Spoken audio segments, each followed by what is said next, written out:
Okay. புவியின் இடம் சார்ந்த தரவுகளை இந்த ஆர்க் மேப்பில் நீங்கள் வந்து எவ்வாறு ஆட் பண்ணி கொள்ளுவீங்க?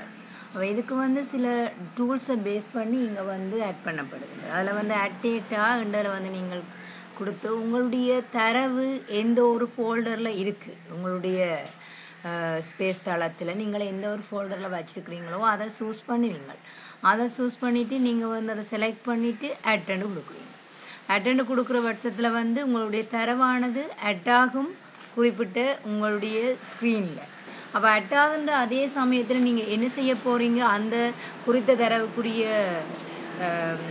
டூலும் டேபிள் ஆஃப் கண்டென்ட்ஸில் வந்து டீட்டெயிலோட அந்த கெரிங் அட் ஆகும். அந்த டேபிள் ஆஃப் கண்டென்ட் மேபி உங்களுடைய ஆர்க் மேப்பினுடைய விண்டோஸ் பேஜில் இல்லைன்னு சொன்னால் அதை நீங்கள் எடுக்கணும்னு சொன்னால் இந்த அதாவது வந்து எங்களுடைய இந்த விண்டோஸில் டேபிள் ஆஃப் கண்டென்ட்ஸ். அப்போ இதில் வந்து எங்களோட ஸ்ரீலங்கனுடைய அனைத்து கிராம சேவையாளர் பிரிவுகளையும் உள்ளடக்கிய தரவானது ஆட் பண்ணப்பட்டுள்ளது. அப்போ இவ்விடத்துல வச்சுக்கொண்டு இதில் எத்தனை ஜிஎஸ் பிரிவு இருக்கின்றன, எத்தனை மாவட்ட பிரிவுகள் இருக்கின்றன, எத்தனை மாகாணங்கள் இருக்கின்றன என்ற பல தரவுகள் வந்து எங்களுக்கு இந்த குறிப்பிட்ட ஒரு தரவினோட சேர்த்து வைக்கப்பட்டிருக்கின்றது. அந்த சேர்த்து வைக்கப்பட்டிருக்கின்றதை தான் நாங்கள் சொல்றது. அந்த சேர்த்து வைக்கப்பட்டிருக்கின்ற தளத்தினை நாங்கள் பார்வையிடுறதுக்கு குறித்த ஃபைலின் மேலே வச்சு ரைட் கிளிக் பண்ணி நாங்கள் ஓப்பன் அட்டிடியூட் டேபிள். இந்த அட்டிடியூட் டேபிள் வந்து இடம் சாராத தரவுகளை, அதாவது மேப்பினுடைய இடம் சாராத தரவுகளை பிரதித்துவப்படுத்துவதாக காணப்படுகின்றது. அந்த வகையில் நோக்கின்ற போது இந்த குறிப்பிட்ட இலங்கையுடைய இடம்சார் படத்தினுள் பிரதேச செயலக பிரிவு, மாவட்ட பிரிவு, மாகாணம், கிராம சேவையாளர் பிரிவு போன்ற தரவு இதுல வந்து உள்வாங்கப்பட்டுள்ளது. அப்ப இந்த இதுல வந்து நாங்கள் குறிப்பிட்ட மாவட்டத்துக்குள் உள்வாங்கப்படுகின்ற கிராம சேவையாளர் பிரிவுகளை பார்க்க வேண்டும் என்று சொன்னால் நாங்கள் இந்த குவாரி என்ற ஒரு செக்ஷனை யூஸ் பண்ணுவோம். அதுக்கு தான் நாங்கள் செலக்ட் பை அட்ரிபியூட் டேபிளுக்குள்ள போவோம். செலக்ட் பை அட்ரிபியூட் டேபிள்ல நாங்கள் வந்து குவேஷன் கொடுக்க போறோம். என்ன எங்களுக்கு தேவை, வவுனியா மாவட்டத்தில் இருக்கின்ற பிரதேச செயலாளர் பிரிவு மற்றும் கிராம சேவையாளர் பிரிவினை வந்து நாங்கள் அடையாளப்படுத்தி கொள்ள வேண்டும். அப்ப நாங்கள் district equal and get unique values, all வேல்யூவும் எங்களுக்கு இதுல காட்டப்படும். எங்களுக்கு என்ன வேணும், வவுனியா டபுள் கிளிக் அப்ளை பண்றோம்.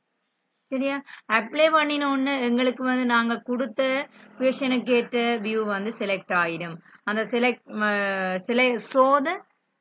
செலக்டட் ரெக்கார்டை மட்டும் நீங்க பாத்தீங்கன்னா எங்கட இந்த வவுனியா டிஸ்ட்ரிக்டுக்குரிய முழு பிரதேச செயலாளர் பிரிவும் கிராம சேவையாளர் பிரிவும் எங்களுக்கு வந்து அட்டிடியூட் டேபிள்ல நாங்கள் இடம் சார்ந்த தரவை செலக்ட் பண்ணுகின்ற பட்சத்தில் இடம்சார் தரவிலும் அவை வந்து பிரதித்துவப்படுத்தப்படும். அப்ப இதை வந்து நாங்கள் இந்த வவுனியா மாவட்டத்தை மட்டும் எங்களுடைய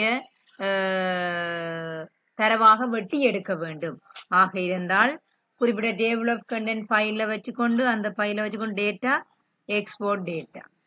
எக்ஸ்போர்ட் டேட்டா கொடுக்கிறோம்.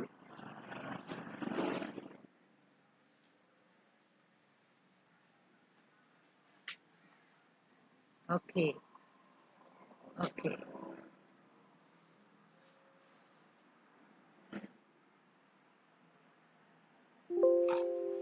Do you want to add the export data to the map as a layer? உங்களுக்கு லேயரா சேவ் பண்ண வேணுமான்னு கேக்குது. ஜஸ்ட் கொடுத்தீங்கன்னா தான் உங்களுக்கு டேபிள் ஆஃப் கண்டென்ட்ல அதனுடைய இது ஓப்பன் ஆகும். So just okay. இதுல நாங்கள் ஸ்ரீலங்கனுடைய எடுத்து விடுவோம். எங்களுக்குரிய நாங்கள் கொடுத்த குவாரிக்கும் எக்ஸ்போர்ட் பண்ணிய மேப்பும் வந்து சூம்டு லேயர். சரியா, இது எங்களுடைய வவுனியா டிஸ்ட்ரிக்ட். இதுதான் நாங்கள் வெட்டி எடுக்கப்பட்ட பகுதி.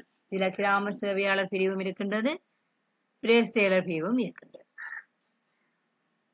இவ்வாறு நீங்கள் இந்த ஆர்க் மேப்பை பயன்படுத்தி ஒரு குறிப்பிட்ட பகுதியை செலக்ட் பண்ணி வெட்டி எடுத்துக்கொள்ள முடியும். இது தொடர்பான இன்னும் பல செயற்பாடுகளை தொடர்ந்து இந்த யூடியூப் சேனலூடாக நீங்க பார்த்துக்கொள்ள முடியும்.